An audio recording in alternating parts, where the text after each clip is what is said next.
2017 sir, 2017 అని, అంటే I might be wrong, కొంచెం కరెక్ట్ చేయండి. మాకున్న సమాచారం 2017లో నోటిఫికేషన్ జరిగింది, అది హైకోర్టు కొట్టేసింది. మళ్ళీ 2023 నోటిఫికేషన్ వచ్చింది, అది హైకోర్టులో స్టే అయింది. సో ఇట్లా ఈ ఇబ్బందుల వల్ల మనం ముందరికి వెళ్ళలేకపోతున్నాం అధ్యక్ష. అందుకే నేనేం చేశాను అధ్యక్ష, జస్ట్ లాస్ట్ పాయింట్, టీఎస్సీ ఇప్పుడు మనం నోటిఫికేషన్ ఇస్తున్నాం. టీఎస్సీ విషయంలో అధ్యక్ష, గతంలో జరిగిన అంటే తప్పులు ఏమేమి జరిగినాయి, ఇప్పటికీ ఎన్ని నోటిఫికేషన్ జరిగినాయి, ఏ ప్రకారంగా లీగల్ ఇష్యూలు వచ్చినాయి, అవన్నీ స్టడీ చేసి పకడ్బందీ నోటిఫికేషన్ ఇద్దాం, లీగల్లీ ఇబ్బంది లేకుండా చేయాల్సిన లక్ష్యంతో మేము పనిచేస్తాం అధ్యక్ష.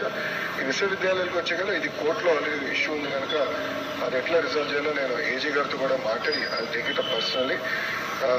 గవర్నర్ గారిని కూడా కలిసినప్పుడు, నేను గవర్నర్ గారు ఛాన్సలర్, ఆయన కూడా చాలా స్పష్టంగా ఎట్టి పరిస్థితుల్లో రిక్రూట్మెంట్ మీరు పూర్తి చేయండి, ఎన్ఆర్ఎఫ్ ర్యాంకింగ్స్ ఇంప్రూవ్ అవ్వాలంటే సొంత ఉపాధ్యాయులు ఉండాలి, ప్రొఫెసర్స్ ఉండాలి, దానికి మీరు సీరియస్గా తీసుకోండి అని గవర్నర్ గారు కూడా చెప్పారు.